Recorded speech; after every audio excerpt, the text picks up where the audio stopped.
Hello everyone, मैं कोमल बालियान और आज हम सभी करने वाले हैं गोल्गी अपैरेटस के बारे में, जो हमने पिछले वीडियो में अपना किया था एंडोप्लाज्मिक रेटिकुलम के बारे में। तो आज हम करने वाले हैं गोल्गी अपैरेटस के बारे में, जो आपका सेकंड टॉपिक है। तो चलो स्टार्ट करते हैं। अगर वीडियो अच्छी लगती है तो लाइक और सब्सक्राइब ज़रूर से करना। तो चलो स्टार्ट करते हैं हम। तो सबसे पहले जानते हैं जो गोल्गी अपैरेटस है वो किसने डिस्कवर किया था। जो आपका जो गोल्गी अपैरेटस है वो डिस्कवर किया था कैमिलो गोल्गी ने। किसने डिस्कवर किया था? कैमिलो गोल्गी ने डिस्कवर किया था। और जो आपका वो होता है ना गोल्गी अपैरेटस, वो क्या होता है? एक मेम्ब्रेन बाउंड वेसिकल होता है जो पैरेलल होता है, मतलब आपस में ऐसे होता है, ठीक है, ऐसे होता है, जो उनको सिस्टर्न्स बोलते हैं। और जो ये मेम्ब्रेन्स होते हैं, these membranes often have connection with the membranes of ER.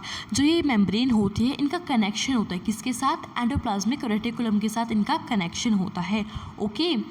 और जो इसमें क्या रखा है कि the material synthesise near the ER is package and dispatched to various targets inside and outside the cell through the Golgi apparatus. तो क्या होता है, जो मटेरियल होता है, कोई भी मटेरियल, मतलब जो एंडोप्लाज्मिक जो ईआर है वो उसकी फुल फॉर्म क्या है? एंडोप्लाज्मिक रेटिकुलम है। तो जो मटेरियल बनता है एंडोप्लाज्मिक रेटिकुलम के पास में, तो उसका काम क्या होता है? पैकेज करना और भेजना, ठीक है, अलग अलग बाहर अंदर सेल के किसके हेल्प से? गोल्गी अपैरेटस की हेल्प से क्या होता है, जो मटेरियल है उसको बाहर और अंदर भेजा जाता है। जो मटेरियल पास में बनता है एंडोप्लाज्मिक रेटिकुलम के, वो क्या होता है? The material synthesise near the ER is package. मतलब जो मटेरियल बनता है एंडोप्लाज्मिक रेटिकुलम के पास में, उसका काम क्या होता है? मतलब वो पैकेज होता है और फिर बाहर भेजा जाता है, उसको भेज दिया जाता है अंदर और बाहर सेल के गोल्गी अपैरेटस की हेल्प से। और जो गोल्गी अपैरेटस होता है उसके 3 फंक्शंस होते हैं। पहला होता है स्टोरेज, दूसरा होता है मॉडिफिकेशन और तीसरा होता है पैकेजिंग। किसी भी प्रोडक्ट को स्टोर करना, मॉडिफिकेशन करना और पैकेज करना, ठीक है। और क्या होता है गोल्गी अपैरेटस? गोल्गी अपैरेटस जो कॉम्प्लेक्स शुगर होता है उसको सिंपल शुगर में कन्वर्ट करता है गोल्गी अपैरेटस, ठीक है। जो कॉम्प्लेक्स होता है ना, कॉम्प्लेक्स शुगर आपका, उसको किस में बदलता है? सिंपल शुगर में आपका वो बदलता है। और क्या होता है, जो गोल्गी अपैरेटस होता है वो क्या करता है? लाइसोसोम्स भी फॉर्मेट करता है। जो गोल्गी अपैरेटस होता है वो लाइसोसोम्स भी बनाता है। अब लाइसोसोम्स क्या होते हैं इनके बारे में पढ़ लेते हैं। ओके, तो ऊपर तो नहीं है ना, हाँ, बस इसके बारे में बताया हुआ है कि गोल्गी अपैरेटस किसने डिस्कवर किया था। मैंने आपको बता दिया कैमिलो गोल्गी ने डिस्कवर किया था, आप इसको पढ़ लेने हुआ, ठीक है। अब बात करते हैं लाइसोसोम्स के बारे में। जो लाइसोसोम्स होते हैं ना, वो एक मेम्ब्रेन होती है जो क्या होती है?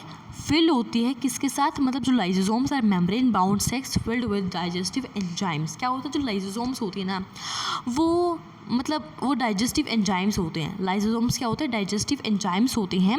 These enzymes are made by RER. जो एंजाइम्स कैसे बनते हैं? आरईआर की हेल्प से। आरईआर की फुल फॉर्म क्या है? रफ एंडोप्लाज्मिक रेटिकुलम की हेल्प से एंजाइम्स बनते हैं, उनका फॉर्मेशन होता है। जो लाइसोसोम्स होते हैं are a kind of waste disposal system of the cell.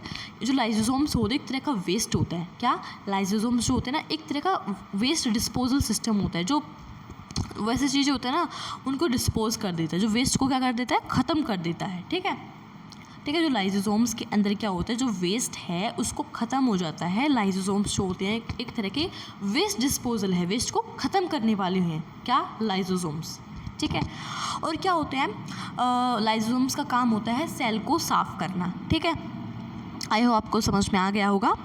और उसके बाद जैसे कि बाहर वाले जो कुछ मटेरियल्स होते हैं या फिर आपके बैक्टीरिया, फिर खाना या फिर ओल्ड ऑर्गेनल्स होते हैं, जब लाइसोसोम्स में आते हैं ना तो वो ख़त्म हो जाते हैं। और क्या होता है, जो लाइसोसोम्स होते हैं वो कॉम्प्लेक्स सब्सटेंसेस को सिंपल सब्सटेंसेस में बदलता है। कौन? लाइसोसोम्स। और जो लाइसोसोम्स है, बताओ ये क्यों कर पाते हैं ऐसा? लाइसोसोम्स इसलिए कर पाते हैं क्योंकि उनके पास पावरफुल ताकतवर डाइजेस्टिव एंजाइम्स होते हैं जो क्या करते हैं? ऑर्गेनिक मटेरियल को तोड़ देते हैं, ठीक है, ओके। और जो लाइसोसोम्स होते हैं, जो सेल होता है जब वो ख़त्म हो जाता है, डैमेज हो जाता है, तो क्या होता है, जो लाइसोसोम्स होते हैं वो ब्रस्ट हो जाते हैं, फट जाते हैं। और जो एंजाइम्स होते हैं वो अपने ही सेल को, अपने ही एंजाइम को, मतलब क्या होता है इसमें, जब सेल डैमेज हो जाता है तो क्या होता है, लाइसोसोम्स फट जाते हैं and enzymes digest their own cell, और जो एंजाइम होता है ना वो अपने ही सेल को खा जाते हैं।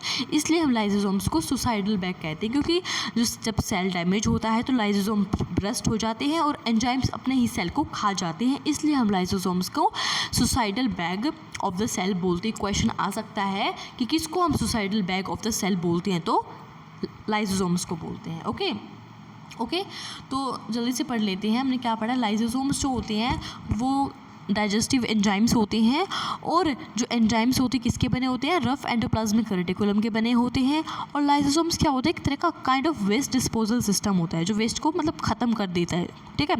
और क्या होता है, लाइसोसोम का काम सेल को साफ़ करना, और क्या होता है, जैसे बाहर वाले मटेरियल्स आ जाते हैं, बैक्टीरिया होगा, खाना हो गया, फिर कोई चीज़ आ जाती है ना, उसको लाइसोसोम में जब वो आते हैं तो वो ख़त्म हो जाते हैं और कॉम्प्लेक्स सब्सटेंस को सिंपल सब्सटेंस में बदलता है लाइसोसोम। और जो लाइसोसोम होते हैं ये सब कुछ इसलिए कर पाते हैं क्योंकि उनके अंदर पावरफुल डाइजेस्टिव एंजाइम्स होते हैं जो ऑर्गेनिक मटेरियल को तोड़ देते हैं। और जब सेल डैमेज होता है तो लाइसोसोम्स ब्रस्ट हो जाते हैं, फट जाते हैं और एंजाइम्स अपने ही सेल को खा जाते हैं, इसलिए ही हम लाइसोसोम्स को suicidal bag of the cell बोलते हैं। बात करते हैं माइटोकॉन्ड्रिया की। जो माइटोकॉन्ड्रिया होता है आपका, उसको हम powerhouse of the cell बोल सकते हैं। क्वेश्चन में आ सकता है कि किसको हम powerhouse of the cell बोलते हैं, तो माइटोकॉन्ड्रिया को हम powerhouse of the cell बोलते हैं। माइटोकॉन्ड्रिया हैव 2 मेम्ब्रेन्स, मतलब माइटोकॉन्ड्रिया जो होता है उसके पास 2 मेम्ब्रेन्स होती हैं, ठीक है। एक होती है आउटर मेम्ब्रेन और एक होती है इनर मेम्ब्रेन।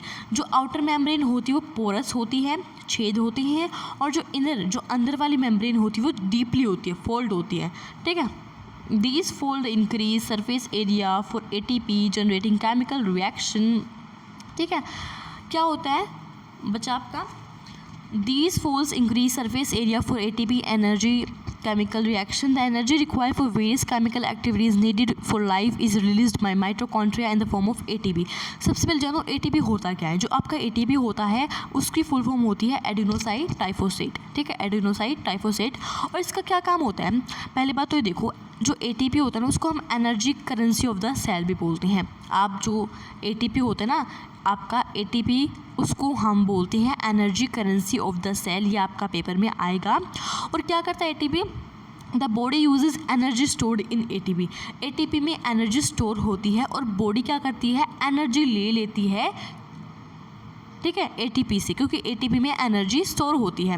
क्या करने के लिए, फॉर मेकिंग न्यू केमिकल्स, नए नए केमिकल्स बनाने के लिए, और क्या करने के लिए, मैकेनिकल वर्क करने के लिए जो बॉडी है वो ATP से एनर्जी लेती है, ठीक है। ATP में एनर्जी आपकी स्टोर होती है आपकी, ठीक है। और क्या करते हैं, जो ये फोल्ड्स होती है क्या करते हैं, इंक्रीज़ कर देते हैं सरफेस एरिया किसका, ATP का जो है ना, ये ATP का ये सरफेस एरिया इंक्रीज़ कर देते हैं केमिकल रिएक्शन करने के लिए, जनरेटिंग केमिकल रिएक्शन करने के लिए क्या कर देते हैं, ATP का सरफेस एरिया बढ़ा देते हैं, इंक्रीज़ कर देते हैं। आई होप आपको समझ में आ गया होगा।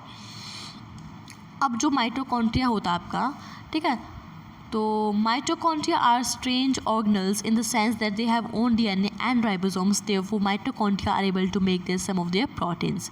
तो जो माइटोकॉन्ड्रिया होते हैं ना, माइटोकॉन्ड्रिया बेटा जो आपका होता है वो स्ट्रेंज अजनबी ऑर्गेनल्स होते हैं, स्ट्रेंज ऑर्गेनल्स होते हैं जो क्या करते हैं, माइटोकॉन्ड्रिया जो होता है अपना खुद का DNA बनाता है और खुद का राइबोसोम्स बनाते हैं। तो इसलिए ही हम क्या कहते हैं, जो माइटोकॉन्ड्रिया होते हैं उनके पास अपना खुद का प्रोटीन होते हैं और अपना प्रोटीन बना भी लेते हैं। तो इसमें क्या क्या रखा है, जो माइटोकॉन्ड्रिया होते हैं वो आपके स्ट्रेंज ऑर्गेनल्स होती हैं, माइटोकॉन्ड्रिया DNA भी बनाते हैं और राइबोसोम्स भी बनाते हैं, ठीक है। और माइटोकॉन्ड्रिया अपना कुछ थोड़ा बहुत प्रोटीन्स भी बना लेते हैं। तो माइटोकॉन्ड्रिया क्या होता है, माइटोकॉन्ड्रिया को हम powerhouse of the cell भी बोलते हैं। माइटोकॉन्ड्रिया जो होता है उसके पास 2 मेम्ब्रेन्स होती हैं, एक तो होती है आउटर मेम्ब्रेन जो पोरस होती है जिसमें छेद होता है, और जो आपकी इनर मेम्ब्रेन होती है वो आपकी डीपली फोल्ड होती है। और सरफेस एरिया फॉर ATP, और मतलब क्या होता है, केमिकल रिएक्शन करने के लिए ATP का सरफेस एरिया बढ़ाया जाता है। और क्या करते हैं, ATP की फुल फॉर्म है एडिनोसाइन ट्राइफोसेट। और जो ATP होता है ना उसको हम energy currency of the cell भी बोलते हैं। और जो बॉडी होती है वो आपकी, the body uses energy stored in the, तो एटीपी में एनर्जी स्टोर होती है और बॉडी वहाँ से एनर्जी लेती है, क्या करने के लिए, नए नए केमिकल्स बनाने के लिए, नए नए मैकेनिकल वर्क करने के लिए। और माइटोकॉन्ड्रिया को हम स्ट्रेंज ऑर्गेनेल्स भी बोलते हैं, क्योंकि वो अपना खुद का डीएनए और राइबोसोम्स बनाते हैं, और माइटोकॉन्ड्रिया अपना थोड़ा बहुत प्रोटीन, अपना खुद का प्रोटीन बना लेते हैं। ओके, आई होप आपको समझ में आ गया होगा जो मैंने अब तक आपको समझाया है।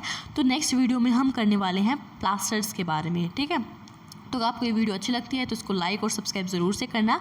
मिलते हैं नेक्स्ट वीडियो में, तब तक के लिए thank you so much and bye bye for now.